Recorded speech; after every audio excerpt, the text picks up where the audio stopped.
Oi, oi, oi, eu sou o Thiago França e esse é o Sabe Som.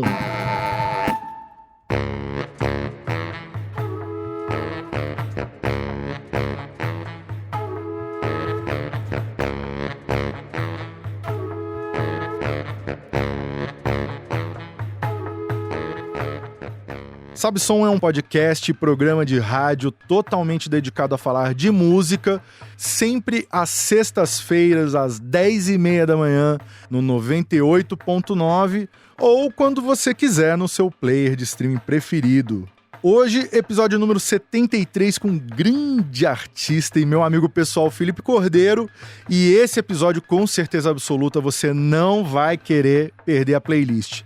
Cada episódio gera uma playlist que você encontra na descrição do próprio episódio no seu player de streaming preferido. Essa tá imperdível. Felipe Cordeiro é compositor, cantor, produtor e super guitarrista da tradição direta da guitarrada paraense, um grande artista paraense e amazônico que traz tudo isso na sua obra. Tem a guitarra como carro-chefe do seu viés como instrumentista, passeando lindamente pela música do Pará, pelo pop, pelo brega. Seu último disco, Close, Drama, Revolução e Putaria, traz muito disso e muito mais, com uma dezena de participações especiais num disco altamente politizado. Felipe ainda é filho do mestre Manuel Cordeiro, um ícone da música paraense, um dos grandes produtores da música brasileira dos anos 80 e um guitarrista legendário. E você confere esse papo agora aqui no Brasil de Fato. Mais uma vez convidando um amigo aqui no Sabe Som e comprometendo completamente o roteiro que eu fiz. Esse é o problema de você convidar os amigos, porque aí já chega, já começa a falar de outra coisa, aí não era nada do que eu tinha programado. Felipe, mano, prazerzaço te receber aqui mais uma vez, sempre a gente batendo longos papos. Dá um alôzinho aí pros pessoal. Prazer gigante estar aqui contigo, Thiago, aqui nesse canal tão especial, que eu acompanho, que eu sou entusiasta. E, porra, eu sou teu fã lá de trás, quando eu namorava em Belém, ainda tava lá tocando, acompanhando o teu trabalho, da galera que você tá sempre junto. E tenho orgulho hoje de, ao longo do tempo, te chamar de amigo. E adorei quando fui convidado pra cá, porque eu já tava vendo o movimento, tava adorando e vamos que vamos. Pô, demais, mano. A gente vai voltar nesses assuntos todos, mas você puxou uma parada aí. Como é que tá a vida lá no Rio de Janeiro, morando na praia agora? Cara, não, assim, na prática, eu moro em Belém, em São Paulo e no Rio. Porque eu passo uma semana no Rio, uma semana em São Paulo, uma semana em Belém, e aí a outra eu tô viajando tocando. Tem sido essa a minha vida nos últimos 3 anos. Uhum. E cada lugar... E é bom, eu acho bom. Eu, assim, quando eu fiz faculdade de filosofia... ali eu saí da faculdade, me formei em filosofia em 2009 pela UFPA, Universidade Federal do Pará. Eu tinha uma vontade, um sonho, que era viajar muito pelo Brasil, mostrando minha música, tocando, conectando. Sempre tive esse desejo Luiz Gonzaguístico de encostar o meu caminhão. No caso não é caminhão, mas essa vontade de chegar nos lugares, tocar e trocar com as pessoas. Gente que ia me conhecer, gente que não ia me conhecer, gente que tinha referência do som que eu fazia, gente que não tinha referência do som que eu fazia. Eu sempre quis fazer isso. Nesses últimos 3 anos, eu tô circulando como eu nunca circulei na minha vida, na minha carreira. E foi um foco meu pós-pandemia, mergulhar na circulação, na troca de... Então eu tenho projetos no Nordeste, tenho projetos no Pará, tenho projetos em todos os outros lugares do Brasil, então eu fico nessa vida. Eu tenho uma casa no Rio, uma casa em São Paulo e uma casa em Belém. E eu fico nessa vida, e tô sempre no Pará, sempre em Belém, porque é minha terra onde eu nunca me distanciei de São Paulo, de Belém. Inclusive, tem projetos lá esse tempo todo, tô sempre gravando com pessoas de lá, trocando com pessoas de lá. E na verdade, tenho 2 casas em Belém, porque eu tenho 2 chaves lá que eu fico alternando. Deixa no gelo, não precisa entrar em muitos detalhes. Não, é da minha mãe e do meu pai. A casa da minha mãe, a minha mãe que mora lá no Império Amazônico, ela tem uma chave, e eu tenho uma chave da casa do meu pai. Então, às vezes eles nem sabem, eu chego lá e chego na casa. Aí o meu filho, você dormiu aqui? Porque eu vi não sei o quê. Eu falei, dormi, é isso. Mano, que interessante você ter falado isso, cara, porque isso é uma parada que em algum momento eu soube e esqueci, que você fez filosofia. Sim. E eu acho muito curioso esse caminho indireto da música, né? Como tem gente que estudou outras coisas, né? Que não foi ir para uma faculdade de música, mas meio que já com a intenção de mergulhar na música, né? É uma coisa meio complementar. Eu não sei qual que é a intenção de cada um, né? Mas fica como essa coisa complementar, assim, eu acho. A minha intenção foi mudando, Thiago, durante o curso. Eu desejava a ideia de conciliar as profissões. É mesmo? Até a metade do curso, assim, eu achava que podia ser professor de filosofia e ao mesmo tempo ser músico. Tinha poucos exemplos no Brasil de gente que conseguia fazer algo parecido, mas eu era adolescente e achava que dava. Sei lá, você vai pegar um José Miguel Wisnik, daqui de São Paulo, que não é de filosofia, exatamente de literatura, mas assim, tem essa carreira acadêmica ali ligada à parada de gravar discos. Mas assim, ao longo do curso eu fui vendo que era impossível, que ou você se dedicava muito pra filosofia ou você se dedicava muito pra música, né? E eu já tinha estudado música, eu também fiz filosofia porque antes da faculdade de filosofia eu já tinha estudado música. Tinha estudado música 6 anos na Escola de Música da Universidade Federal do Pará também, um curso técnico. Então, quando eu fui fazer o curso superior, eu não quis repetir as coisas, eu achava que era um pouco redundante. Já estava fazendo música na prática também, na Noite de Belém, participando de festivais, tocando alguns instrumentos, compondo.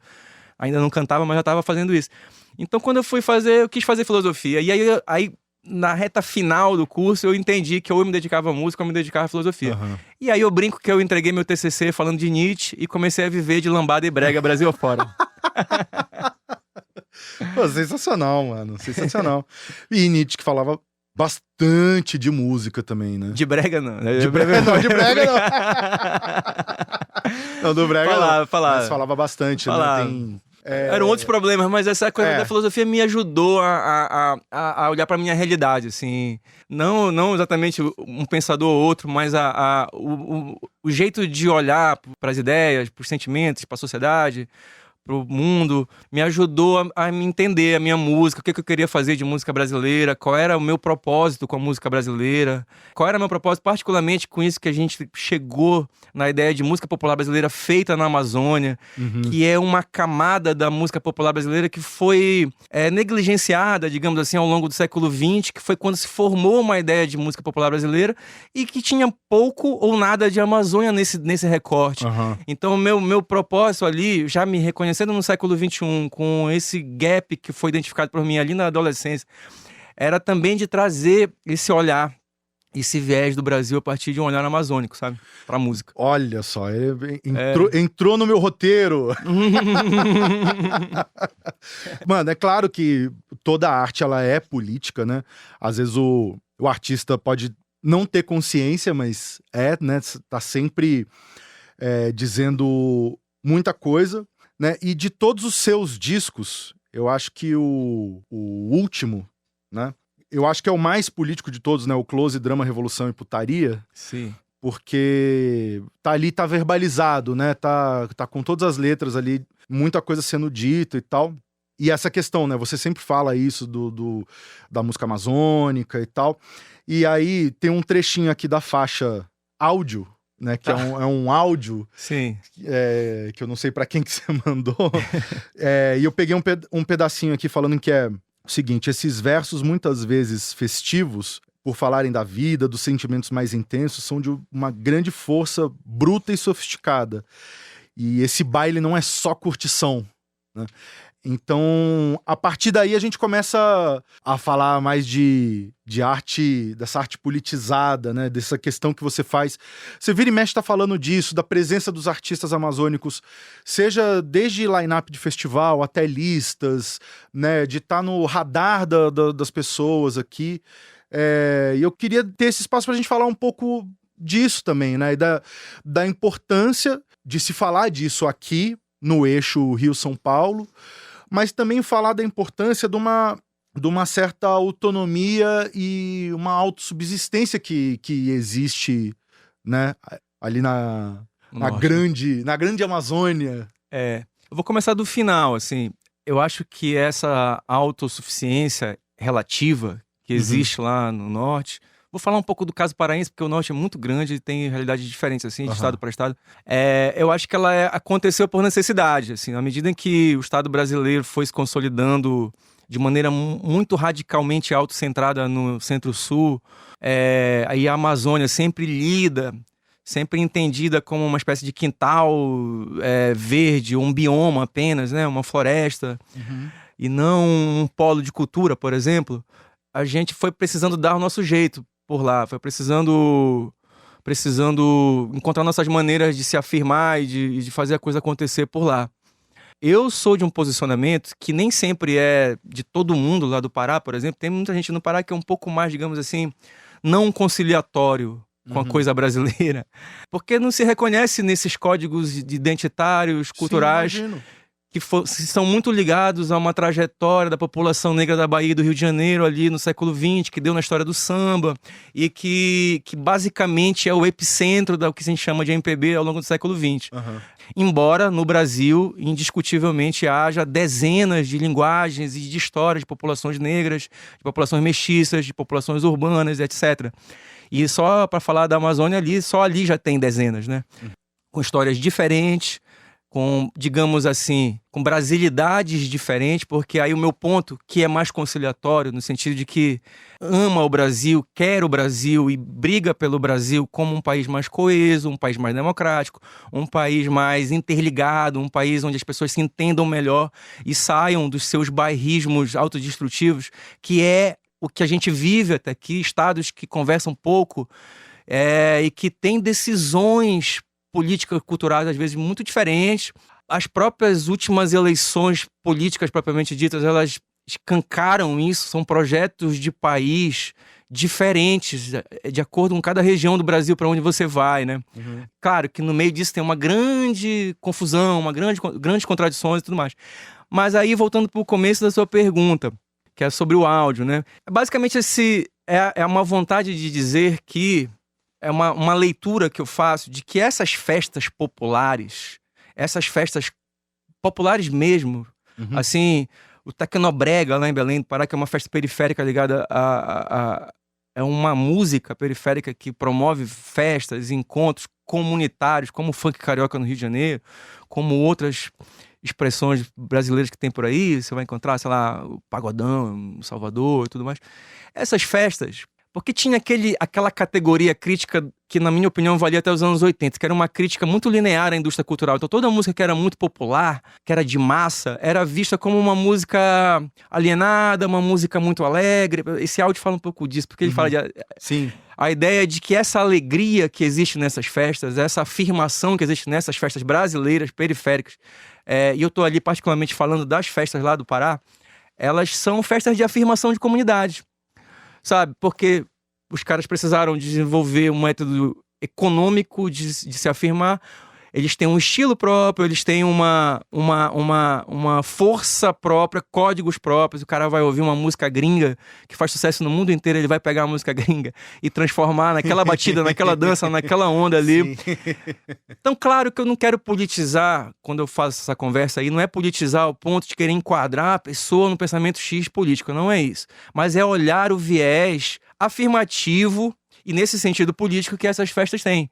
E que, ao meu ver, são profundamente brasileiras. Sim. São profundamente... dizem respeito a nós. E aí que entra meu grande ponto macronarrativo, digamos assim.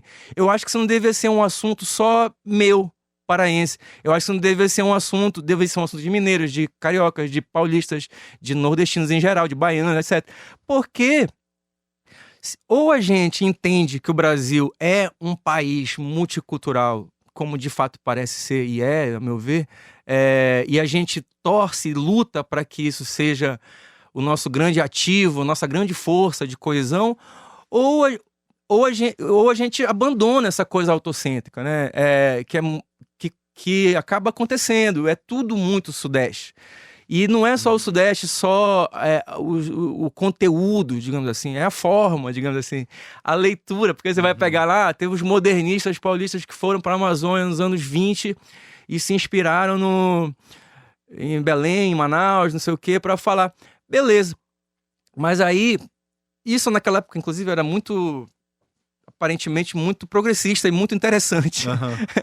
Mas assim, isso já o que precisa acontecer hoje é o protagonismo das próprias pessoas, das próprias vozes, né? Então, a própria história do samba também mostra isso. Você vê, tipo, teve uma época que era a gente da Zona Sul do Rio falando pela Zona Norte do Rio. Uma modalidade de samba que era tocada nas varandas de Copacabana, Leblon e Ipanema, que era mais importante, digamos assim, do que a modalidade de samba de terreiro tocado com percussões e batuques que estava rolando nos morros, sabe?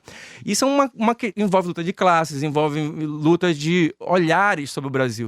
Eu acredito num Brasil mais democrático, no Brasil, e o território é importante nessa democracia. Um olhar as pessoas que estão falando pelo território legitimamente, reivindicando seu território, eu acho que é por aí que a gente encontra, no plano da cultura, uma ampla democracia de falas, né, de vozes. Resposta completíssima. Não, gente, é isso, acabou o podcast. Não é todo lugar que a gente consegue conversar nesse nível, assim. Então eu aproveitei para conversar com você, lógico, Thiago, e aqui com os ouvintes do Brasil de Fato, eu aproveitei para dar o argumento todo. Mas era exatamente isso que eu queria trazer mesmo. E eu sei da importância que isso tem para você, isso é um assunto que você sempre traz, né? Toda vez, eu acho importante, assim, é óbvio, é triste, é chato, mas eu acho super importante que toda vez que tem, vai ter um grande festival e tal, não sei o que, tá você lembrando lá, falou assim, não tem nenhum artista amazônico, lista dos melhores do ano, do não sei o que, não olhou pra cá de novo, né? Então eu sei da importância e, cara, eu acho que é uma coisa muito difícil, né? Cara, tudo que a gente fala de Brasil, assim, é muito complicado, né, cara? Porque é grande demais. Cara, é difícil a gente dar conta do que acontece aqui no nosso quintal, na nossa casa, né? Você começa a estudar samba, começa a se enveredar por esses lugares como eu fui, e aí você começa a entender que, cara, quanto mais você estuda, mais fio solto tem tantos sotaques e assuntos e batidas diferentes. Aqui em tal lugar do Rio toca assim, em tal lugar da Bahia toca assim, aqui em São Paulo toca assim, no interior de São Paulo é diferente. Que demais dá conta de outros estilos, outros ritmos, outras matrizes estéticas, melódicas, rítmicas. E o norte do Brasil, né, como você mesmo falou, o norte do Brasil não é o norte do Brasil. São nortes do Brasil. Também tem ali um universo... São Amazônias. Inteiro, né? E uma proximidade muito grande com o Caribe, né? Sim. Eu acho que enquanto esse eixo Rio-São Paulo tem um olhar muito voltado em algum momento para a Europa e depois nessa mesma linha do tempo, né, logo em seguida para os Estados Unidos, o norte tem essa ligação com o Caribe, né, com essa música latina, com o bolero, e aí tem um diálogo muito grande aí, né? Orgânico, né? Eu já vou voltar pro Caribe, Não, vamos falar do Caribe. Depois eu volto mais focado. É isso, tem a ver com território e com geografia também. Eu acho que ali a gente tá num momento, num trecho geográfico que já tem esse elo direto com Antilhas, com essa cultura que vem do Caribe, que é também são várias coisas que acontecem no Caribe muito diferentes. Em Guadalupe, que já é Antilha ali, Guadalupe é uma coisa... Colômbia, que é América do Sul, mas pega metade Amazônia, metade Caribe, então já é meio misturado ali. Ali no Pará, no Amapá, em Roraima, principalmente. Tem uma vertente também de pensamento lá no Pará que não gosta desse caminho de pensamento. Essa ideia de que a gente tem uma ampla influência de rádio caribenhas, e de discos e dessa cultura e tal.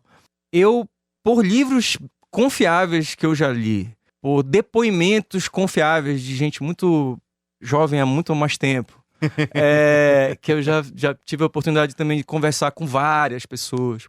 É unânime a ideia de que havia uma troca cultural direta e indireta entre países dali de perto e a costa norte do Brasil. Belém funcionava como um receptor de algumas mensagens, digamos assim, que vinham do Caribe. Que meu pai gosta de usar o Caribe, ele gosta de falar que é uma espécie de África processada, porque são várias Áfricas e vários processos históricos diferentes também que aconteceram ali. Então, a gente já recebe influência mais disso do que da África diretamente. O nosso processo de ocupação na Amazônia foi um pouco diferente do litoral brasileiro, assim, foram outros caminhos e tal, e deu outros resultados, assim. Embora muito, no final das contas, tudo conflui um pouco para essas influências africanas, assim, mas assim, ali no Caribe, tem esse fenômeno das rádios, que as ondas curtas alcançavam lugares da costa norte do Brasil. Quando as rádios paraenses, vou falar aqui do caso paraense, porque também tem idiosincrasias de outros estados, mas assim, pegava alguns outros estados também. Mas as frequências de rádio chegavam ali e influenciaram já a formação das rádios locais, das bandas de baile local. E você está falando de década de 40, 50. Então, quando as gravadoras chegaram no Pará ali com mais força na década de 70, gravando Pinduca, gravando Eli Farias e seu conjunto, gravando Mestre Vieira, gravando Alípio Martins, começando a gravar a galera ali dos anos 70, já havia essa referência toda de merengue, rumba, mambo, bolero, como você falou. É que bolero é uma coisa que já pega a América Latina inteira. Eu acho que a bolero ele entrou também via Cuba ali pro mercado americano. Assim, que essa América Central de Cuba e Jamaica, ela pegou o mundo inteiro. Porque pegou o Ocidente inteiro, vamos botar nesses termos mais estritos. O que não pegou o Ocidente inteiro foi esses outros países. E isso pegou o Norte, muito forte. É assim que eu leio, não sei se isso é tão exato assim. Eu compartilho. Então, por exemplo, a salsa, a rumba, o mambo, Pérez Prado, por exemplo, entrou no cinema americano. Já lá pra trás. E pegou todo o Ocidente desse jeito. O reggae também, quando veio mais um pouco depois, mas assim, já pegou todo mundo também.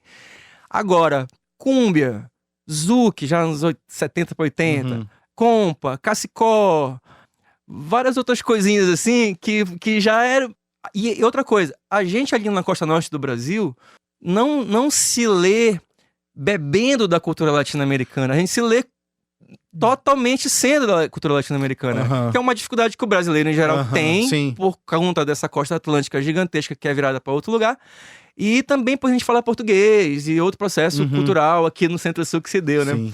Mas a música, quando a gente tá tocando carimbó, é América Latina, profunda. Quando a gente tá tocando brega, é América Latina profunda, não é coincidência que a clave do reggaeton, a clave não sei do que, tem a ver. É a mesma, tem uma pulsação que joga junto ali, né? E então eu acho que tem mesmo essa troca muito forte, via discos, via rádios, via história, né? As aparelhagens de som de Belém, que são esses sistemas de som gigantescos que fazem festa ali, especialmente na periferia no interior, desde anos 50, ali em Belém e perto de Belém, já tocavam todos esses discos como sendo do próprio imaginário musical, assim, sabe? Quando a galera foi fazer música autoral ali, já era esse o imaginário, já era essas referências. E uma outra coisa, o paraense gosta de ficar apelidando o nome das coisas, de querer essas invencionices. O brasileiro, em geral. Isso é uma coisa brasileira. E lá também a gente tem muito forte. O Pinduca é muito campeão disso. Eu lembro que me contaram uma história uma vez que ele foi fazer uma parada com aquele grupo de carimbó. De carimbó não, aquele grupo do Rio. Tocava várias coisas e tinha carimbó também, que era o Do Amor. Né? Aí tinha um carimbó. Aí fizeram um dueto com o Pinduca. E o Pinduca falou: olha, o nome da música era assim: de onde vem esse balanço maneiro? Lá de Belém do Pará. De onde vem esse balanço maneiro? A música do Amor. Maravilhosa, meus amigos. E aí, o Pinduca falou: olha, mas isso aí é um carimbó, mas já parece uma outra coisa. Por que vocês não chamam de balanço maneiro? Então, já queria dar um outro nome pro ritmo. Então, tem essa coisa de ficar dando nome pra ritmo. É assim que nasceu, por exemplo, a lambada nos anos 70. Entendeu? É assim que nasceu a guitarrada. Já ali, o nome guitarrada, que nasceu em 83, alguma coisa assim. Então, a galera vai inventando os nomes. Tem vários nomes que o Pinduca coloca ao longo da discografia dele que não ficaram, que não pegaram, digamos assim. Tem alguns que pegaram, sabe? Isso é uma coisa meio do mundo popular em geral, periférico, as pessoas vão dando nome, aí Tecnobrega já tem 10 mil vertentes, por aí vai. E isso é uma onda brasileira, saca? Eu acho que é isso que os paulistas dos anos 20 do século passado também apelidaram de antropofagia. Não é que se criou ali o procedimento da antropofagia, é que o brasileiro mestiço que é, aguçado que é pra criar, pra inventar alguma coisinha, ele naturalmente vai inventando, ele vai misturando informação, ele vai sendo imprudente nessa mistura, sem muito... Sem querer se enquadrar, saca? Sim. A Dona Onete fala, faça um carimbó chamegado. Já é uma onda que ela tá... Porque eu vim da água doce, é diferente do carimbó de água salgada. E tu vai ver, é mesmo diferente, sabe? Sim. Então tem essas coisas, assim, que é muito aguçado ali no Pará. Deixa eu só abrir um parênteses aqui, porque essa historinha que você contou do Pinduca me fez lembrar... Ali por volta de 2008, 2009, o Kiko Dinucci tava lá no Alto Borogodó com o bando afromacarrônico e eu era o primeiro reserva. Qualquer pessoa que faltasse no dia, ia eu. Se faltasse uma cantora, ia eu. Se faltasse percussionista, ia eu. O Douglas Germano não podia ir. Eu peguei essa fase do Alto Borogodó. Então, Kiko me levava lá. A gente tinha... E o Kiko, né, tem a ligação dele, né, com Belém. E foi o cara que primeiro me mostrou assim, falou, pô, tem uma onda aqui, negócio meu carimbó, tal, faz assim, meio riscado aqui com a mão e tal. E aí a gente fazia ali o nosso carimbó. E aí eu lembro, a primeira vez que você apareceu lá com o seu pai, que eu já falei na introdução, você falou ele aqui, quem não pegou, Manuel Cordeiro, né, que é uma lenda da guitarra brasileira. E aí vocês dois chegaram lá pra tocar, e aí vocês começaram a tocar, e aí, bicho... Primeiro daquela sensação assim de tipo, falou assim, gente, que mentira aquele carimbó que a gente tava tocando. É isso aqui que os caras estão fazendo, né? E já deu pra ver que era uma parada muito diferente. Tem os manos lá do Agui Davi do GG lá da Bahia, eles falam, né, que é o ranço, né? Tem um ranço ali, um negócio ali, um limo, um negócio impregnado ali na batida ali, que é... Cara, na hora que começou a tocar, assim, eu lembro de ter ficado assim, falando, mano do céu, que é outra parada, né? Outra parada. Quem nasceu no negócio e quem ouviu falar, né? É porque, assim, olha, quando eu era criança, tinha nos cadernos de música, assim, música, harmonia, melodia e ritmo. Música era isso. Aí eu fui crescendo e fui vendo essas experiências, fui percebendo que tem... algumas outras coisas no que a gente chama de música. Uma delas é sotaque. Que é uma coisa meio... É concreto, mas é também um pouco subjetivo, porque é o jeito que você respira, é o jeito que você anda, é o jeito que você pulsa. Tem a ver justamente como as pessoas são, exato, né, nos seus territórios. Tem a ver com o jeito de falar. Exatamente. Né? Tem a ver com tudo. E eu cara, desculpa, só porque, assim, eu sempre penso nisso quando as pessoas falam do frevo. Cara, o quanto o frevo é ligado com a fala do pernambucano. Sim. É um negócio que é isso. Pra quem não nasceu lá, bicho, a gente tem que morrer e nascer de novo pra poder aprender a tocar esse negócio direito, cara. Tinha um compositor lá de Belém chamado Paulo André Barata, que era muito meu amigo e mestrão, assim, grande compositor e tal. E uma vez ele falou assim, Felipe, escuta esse violoncelista que era o Yo-Yo Ma, tocando, sei lá, choro. E destruindo, arrasando, assim. Eu sou contra essa ideia de que só brasileiro pode tocar música brasileira. Ele tava relativizando essa ideia. Sim. E eu concordo com ele. É possível qualquer pessoa do mundo tocar frevo e tocar carimbó maravilhosamente bem. Aliás, você arrasa tocando carimbó e tocando essas paradas. Não à toa, no meu último álbum... Eu não ia trazer essa informação, mas já que você trouxe... No meu último álbum, que é um disco 99,9% amazônico, porque tem 20 participações especiais... A única não amazônica é você. Porque eu falei, cara, mas é que eu vou só pra também provar essa ideia aqui de que esse mineiro aqui é danado, só que é demais. Não, é porque é isso. É possível. Você pode um japonês falar assim, vou tocar samba incrivelmente bem. Só é mais complexo, é mais difícil, talvez, chegar nesse nível de expressão. E vai ter um sotaque. Vai ter outro, exatamente. Aí é porque eu acho que pra você tocar música latino-americana, brasileira, com essa profundidade, você tem que não só ler a partitura, você tem que mergulhar nesse mundo, né? Nesse mundo. E que envolve território, envolve sotaques, envolve a história, a ancestralidade, envolve aquela coletividade. Eu penso sempre em música popular como uma grande tecnologia social, né? Algo que está sempre alguma coisa acontecendo coletivamente que dá num resultado. Por isso mesmo eu detesto narrativas de história de música popular muito criacionistas. Ah, fulano de tal inventou não sei o quê. Fulano de tal inventou, porque eu não penso assim. Eu penso que a música popular brasileira e esses fenômenos, eles são profundamente coletivos. Sim. Todos eles. Você tem sim, marcos, sim. você tem marcos, você tem a primeira gravação de samba. Isso é um marco concreto. Mas assim, o contexto é muito maior que o texto. Mas é uma maré, é um fluxo que vem vindo, né? Eu acho que a gente aprende muito mais isso, quando a gente olha pro contexto. A gravação, ela é uma fotografia ali, mas ela é um fluxo só. E, cara, isso que você falou faz muito sentido. E pegando o gancho disso que você falou, né? A música tem lá, tem a melodia, tem a harmonia, tem um ritmo, mas tem uma série de outras coisinhas ali e tal. E eu não ia falar disso, mas já que você falou, eu que sou um cara ligado a ritmo, eu me vejo com uma facilidade para tocar coisas que são embasadas pelo ritmo. Para mim é muito mais fácil eu me inserir num contexto desse, de conseguir tocar um carimbó e frasear e conseguir swingar junto, do que tocar o jazz tradicional, o bebop e tal. Porque eu fico vendo, e aí já pegando outros ganchos aqui, né? Eu fico vendo, por exemplo, os mestres da guitarrada, né? Aldo Senna, Alípio Martins... Mestre Vieira, nosso pioneiro. Barata, você, papai. seu pai. É um virtuosismo que ele não é desconectado em nenhum momento do contexto coletivo da festa, da dança, que é uma coisa que para mim é muito natural. E aí eu consigo chegar nesse lugar muito fácil de tocar para alguém dançar. Sim. Né? E isso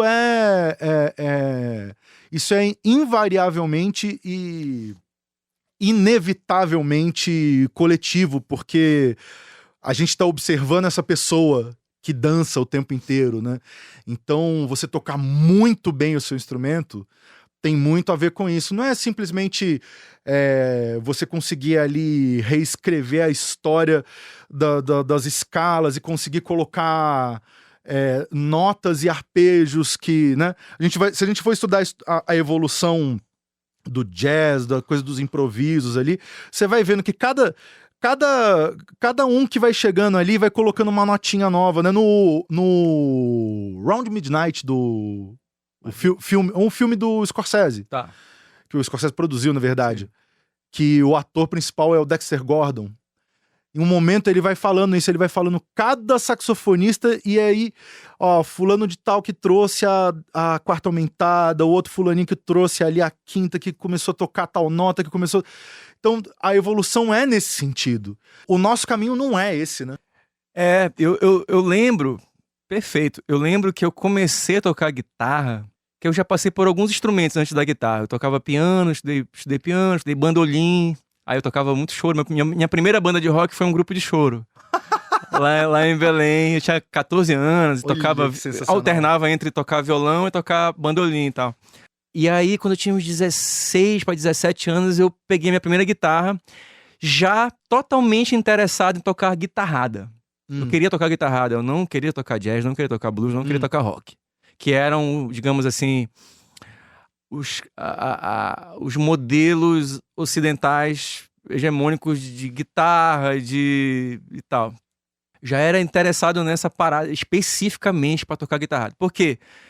Eu conheci o Mestre Vieira, que foi o cara que gravou o Lambada das Quebradas em 1978, o primeiro álbum que a gente considera assim de guitarrada. Eu conhecia no Xodó, que é uma casa de show que tem lá em Belém. Tinha lá em Belém, não tem há muito tempo. E fiquei encantado. Meu tio, Barata, estava gravando um disco, o terceiro disco de guitarrada dele, e eu fiz a capa, né, porque tinha 14, 15 anos. Aí comprei uma guitarra pra tocar guitarrada. E hoje, muito tempo depois, hoje eu estudo um pouquinho de jazz, estudo um pouquinho de outras coisas, porque... Mas na época eu era muito radicalmente anti-jazz, anti-rock. São momentos, assim, de experiência. Hoje processo, eu não, né? Processo. Hoje eu não sou assim, eu leio as coisas eu tento ler as camadas das coisas, né? Eu acho que... E aí, mas é isso. Aí a guitarrada tem essa expressãozinha, esse sotaque, né? Essa não é escala, virtuosismo no sentido de tocar rápido.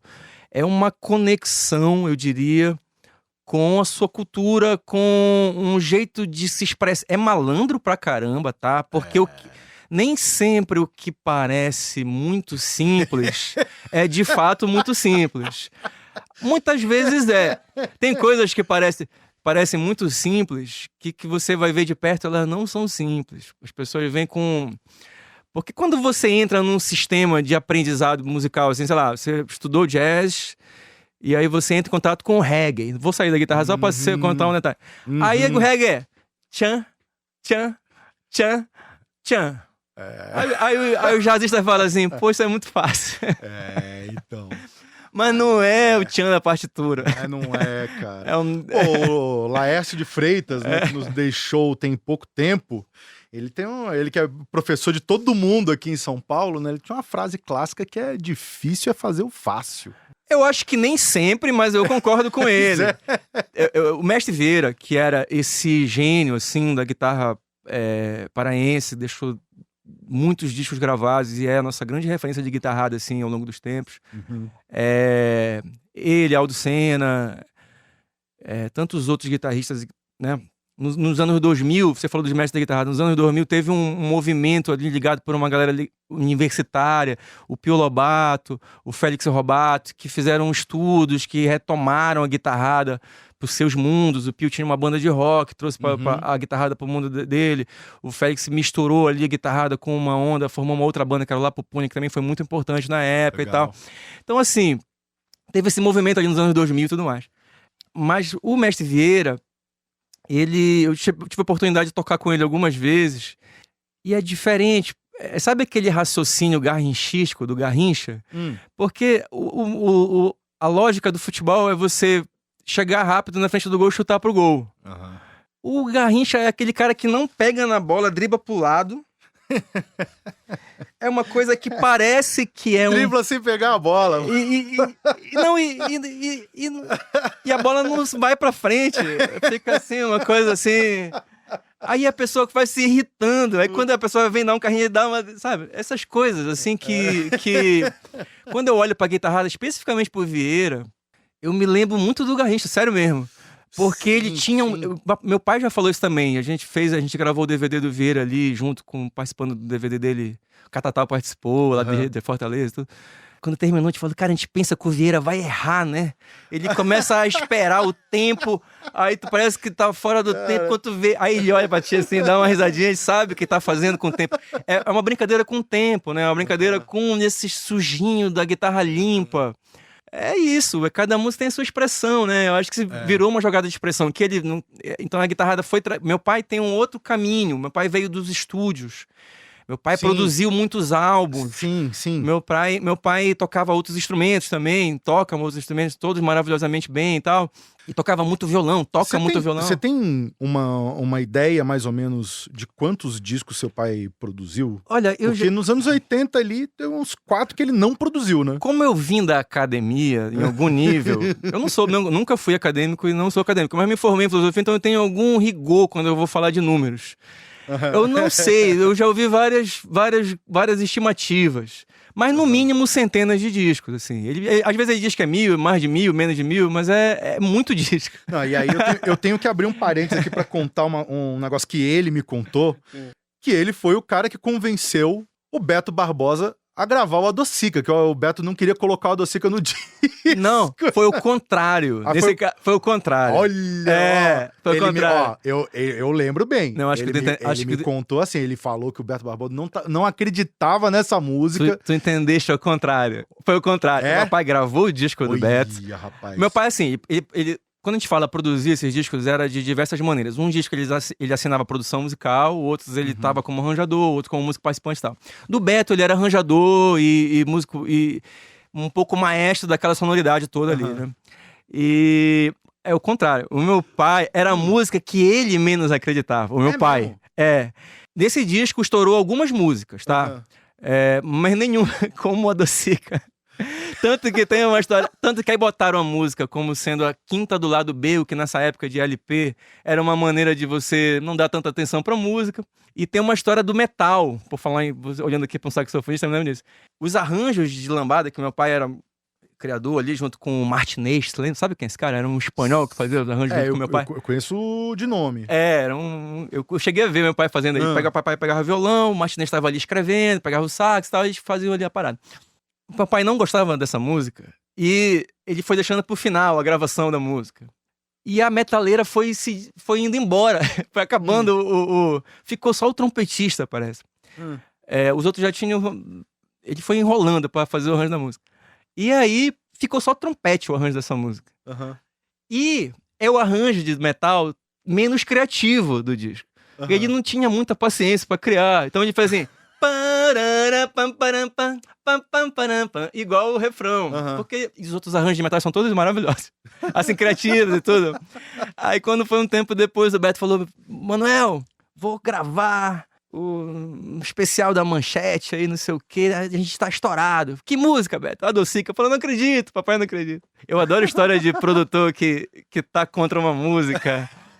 O Cassino me contou, eu não vou contar isso aqui no programa. Então sempre tem essa coisa, porque é normal, né? É normal. O artista. Às vezes normal. O artista tá acreditando numa música, o produtor não tá. Às vezes o produtor tá acreditando numa música, o artista não tá. Tem isso, é normal. A música é uma coisa muito doida. Sim. Aí o que vai cair no gosto das pessoas é absolutamente imprevisível, entendeu?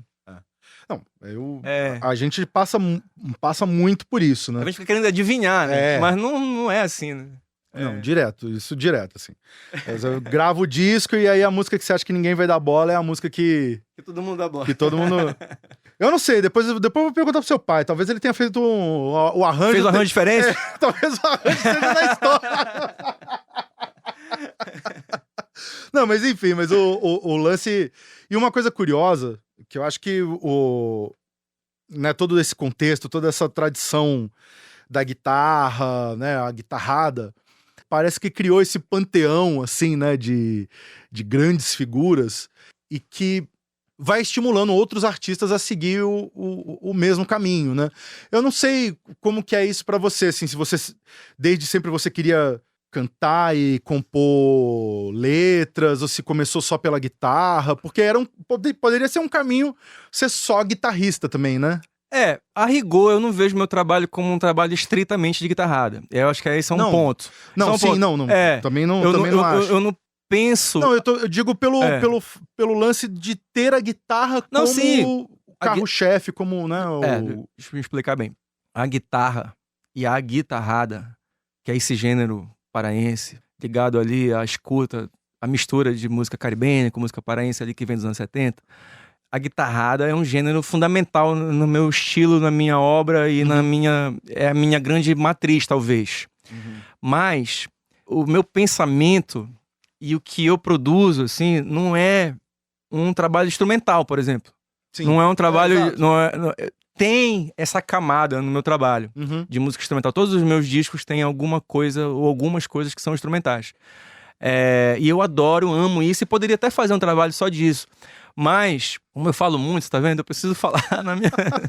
preciso escrever versos, preciso cantar esses versos, preciso me expressar de outra maneira. Acho que é isso que faz. Então, eu me localizo numa geração ali, no final dos anos 2009, 10, saindo da minha faculdade e tal, que tinha a intenção, eu tenho a intenção, tive a intenção e fiz isso, por exemplo, no meu disco Kit Pop Cult, que é o disco que me revela ali pro Pará e pro resto do Brasil, assim, eu tive um interesse em construir uma música que fosse uma síntese de gêneros populares do norte do Brasil com referências que eu tinha de outros lugares do Brasil e também dessa macro-região que eu me vejo localizado, que é a América Latina. Então, assim, é um disco de canções, tem letras e tem outras influências de música. Produção do André Bujanra? Produção André Bujanra, com a produção minha ali. Meu pai mesmo também colaborou muito e tal. Patrick Torquato, tudo mais. Então, eu fiz um som que era uma síntese dessas coisas. E numa linguagem mais pop, que eu tinha interesse de trazer ali pro meu som, que era essa influência do tecnobrega ali, dos beats de tecnobrega, sabe? e algumas ideias tipo essas que eu tô trazendo aqui pro disco.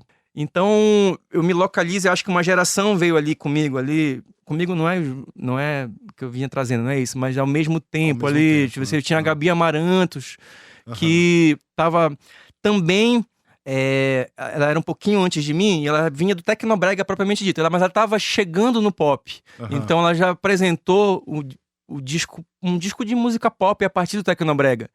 É como se eu tivesse apresentado um disco de guitarrada, um disco de música pop a partir da guitarrada. A Dona Onete fez ali um carimbó, que não é exatamente pop, não é o termo, mas assim, trouxe um carimbó do jeito dela, gravado hoje, com assuntos contemporâneos e tudo mais. Você tinha Gangue do Elétrico, que era uma outra vertente do Tecnobrega, mas que era mais eletrônico, tinha uma linguagem mais eletrônica. Então é uma geração ligada ao mundo contemporâneo e pop, né? Não era uma geração que estava buscando uma espécie de revitalização de outras gerações. A gente estava ali honrando nossa ancestralidade, trazendo nossa ancestralidade e essa trajetória toda da música paraense, mas a gente estava interessado em criar uma linguagem contemporânea ali de música. Eu vou falando por mim agora. Meu interesse sempre foi esse, assim, de atualizar a conversa.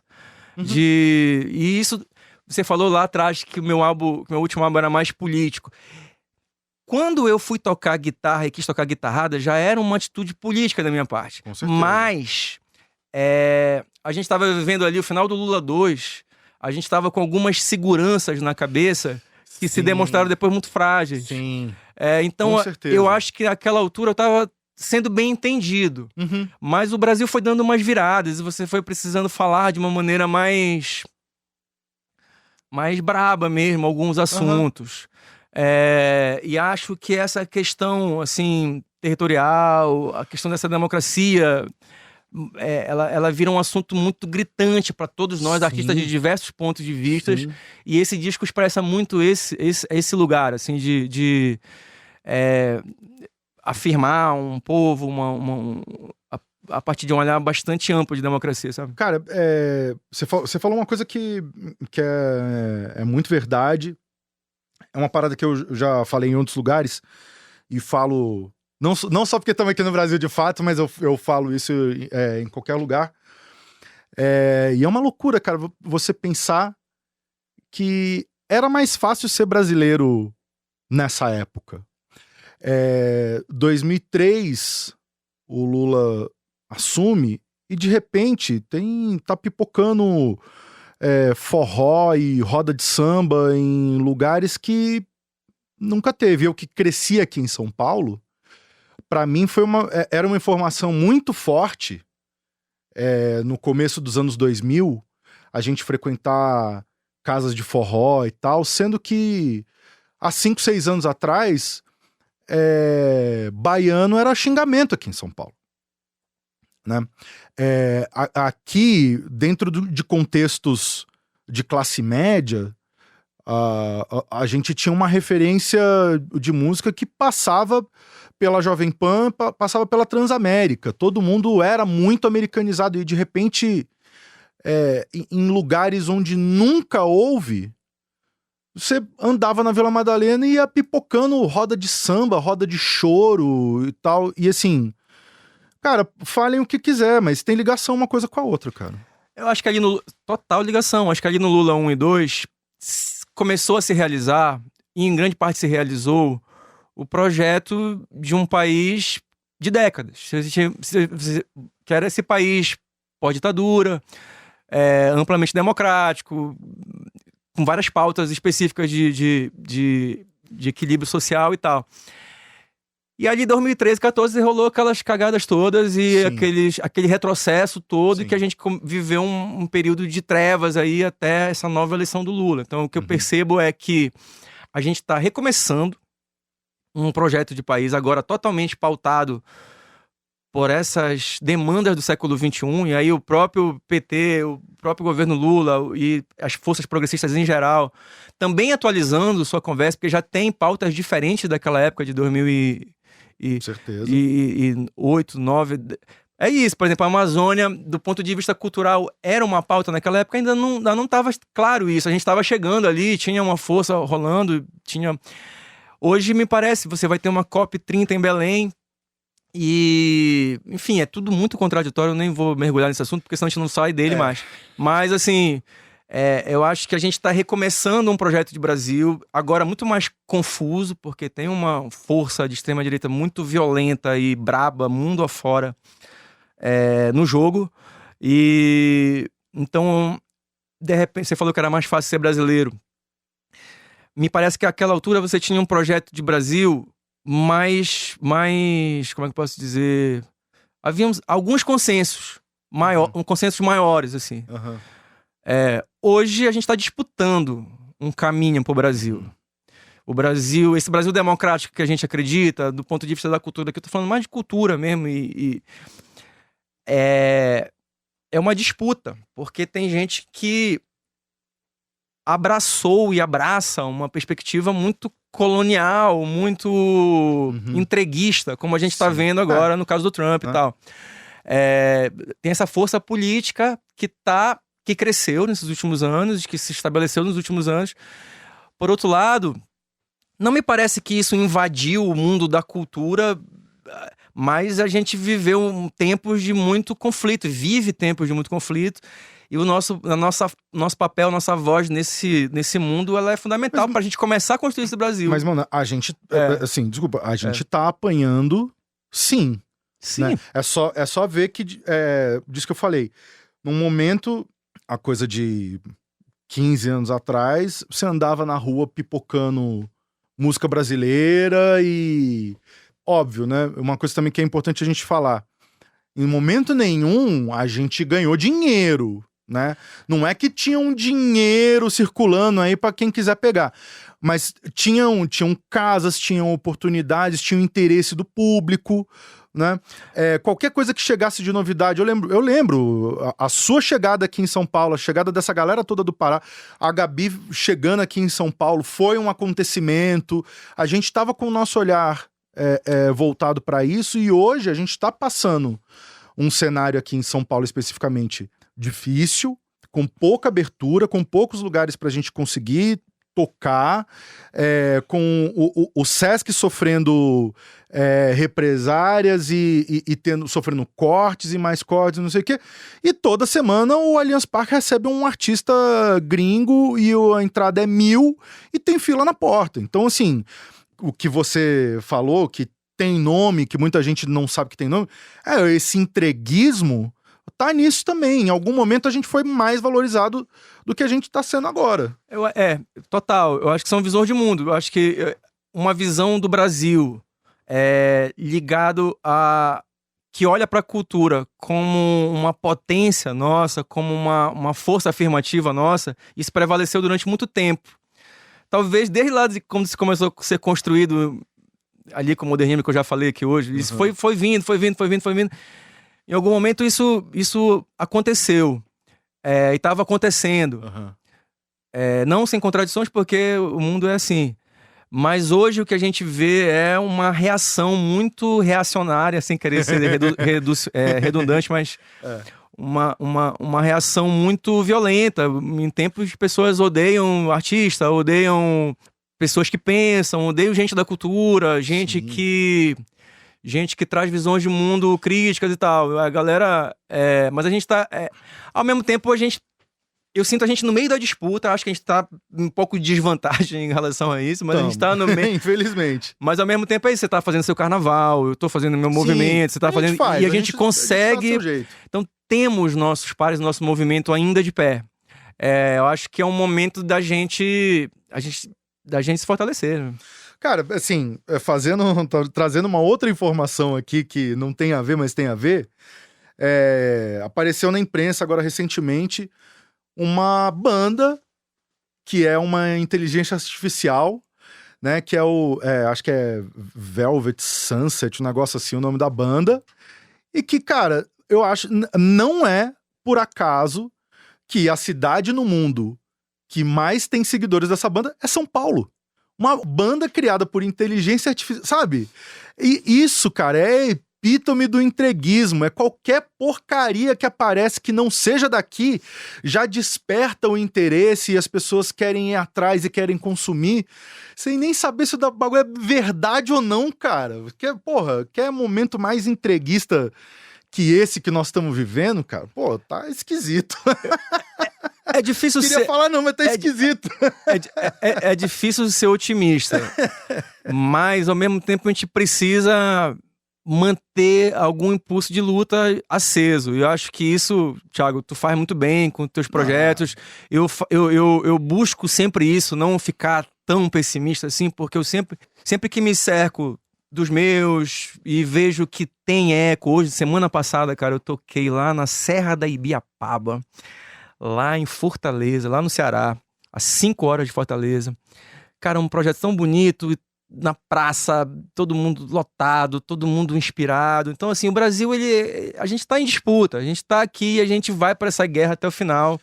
No melhor sentido da palavra, a gente vai para essa guerra porque a gente é da paz, a gente é o povo, a gente é o time que acredita que esse Brasil democrático é um país que atende ao nosso estado de bem-estar social, que atende minimamente às nossas demandas básicas assim, de vida, e é essa transformação que a gente quer na vida, né?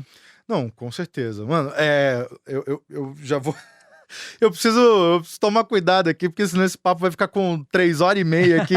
A gente já tá chegando no final. E a gente nem falou deste belíssimo objeto que está aqui na nossa mesa. Pra quem não tá vendo, estamos com um 7 polegadas. Mano, 7 polegadas, né? Que elegância, né? Um 7 polegadas. O olhinho do Adilson aqui até brilhou aqui. O disco é amarelo, é bem bonitinho também. Deixa eu ver se aqui, me conta aqui, porque tem uma parada aqui e eu achei legal. Tem uma música sua e uma outra parceria com o Chico César. Esse LP, ele foi um convite desse selo daqui de São Paulo, chamado LPSP. Maravilhoso, lançou alguns discos já e tal. E vamos lá, aí eu escolhi o Flecha, que foi um single que eu lancei logo após a pandemia. Uhum. E o De Amor Amor, que é essa música com o Chico César, que a gente compôs durante a pandemia. E aí, quando tava acabando a pandemia, a gente produziu, cantamos juntos. E a música ganhou o prêmio da música brasileira de melhor lançamento do ano. Ah, que lindo. E aí a gente meio pra coroar também esse momento da gente, que a gente tava voltando pro mundo e tudo mais, com aquele amor pela vida reprimido, por tantos horrores que a gente tava vivendo ali. A gente lançou essa música nessa versão LP. Essa música é muito especial, assim, pra mim, vou falar por mim, mas acho que pro Chico também. Mano. E é uma honra, é uma edição luxo aí da LPSP. E eu tô vendo aqui que essa música, o De Amor Amor, foi masterizada pelo gremiadíssimo Felipe Schauer. Nosso infiltrado lá em Miami.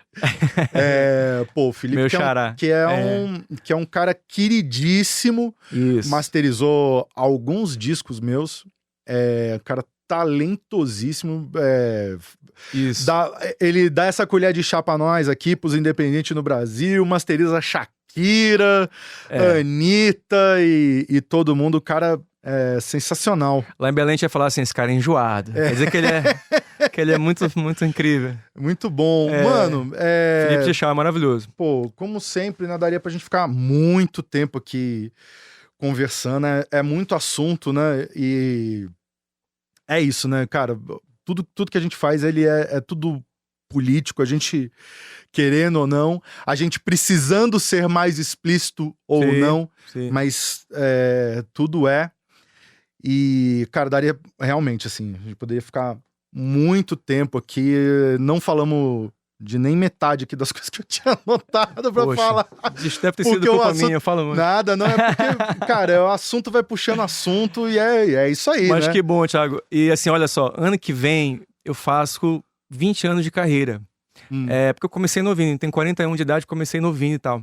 E fui pra estrada, valendo ali, 2010, 2011, um pouco depois, mas já fazia Noite de Belém, já fazia meus primeiros projetos antes. E aí, vou comemorar 20 anos, eu ia começar a falar desse assunto só ano que vem, mas aí me convidaram para fazer um show no Detal agora em setembro, dia 14 de setembro. Então eu vou fazer um show no Detal dia 14 de setembro e vou começar essas comemorações dos 20 anos de carreira. Vou lançar uma música dia 28 de agosto para começar esse trabalho que vai desembocar num disco, desaguar num álbum ano que vem. E essa single que eu vou lançar dia 28, eu canto junto com o Otto, de Pernambuco, e com a Duda Braque fazendo uma participação especial.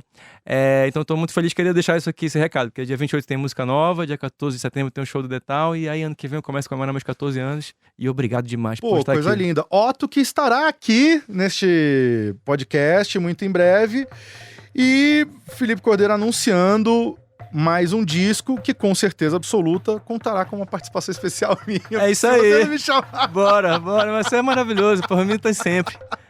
Tamo junto, queridão. Tamo Obrigado junto. demais. Valeu demais o papo e a disposição de vir aqui, mano. Obrigado, Thiago. Obrigado, Brasil de Fato. Que alegria estar aqui. Valeu. Encerrando então o episódio número 73, que contou com a presença ilustre de Felipe Cordeiro aqui no Sabe Som. Não deu tempo nem de falar que eu vim com uma camisa que eu trouxe diretamente lá do Pará. Papo bom é assim, vai levando a gente para os caminhos que a gente nem imagina. Você confere sempre o Sabe Som na Rádio Brasil de Fato, no 98.9, no YouTube e no site do Brasil de Fato e também no seu aplicativo de streaming preferido. Sabe Som tem roteiro, trilha e apresentação minha, Thiago França. A direção é da Camila Salmásio, a produção da Letícia Holanda, captação de imagem da Marina Ortega, a técnica de áudio e sonorização é da Lua Gattinoni e do Adilson Oliveira e a identidade visual é do Rafael Canoba.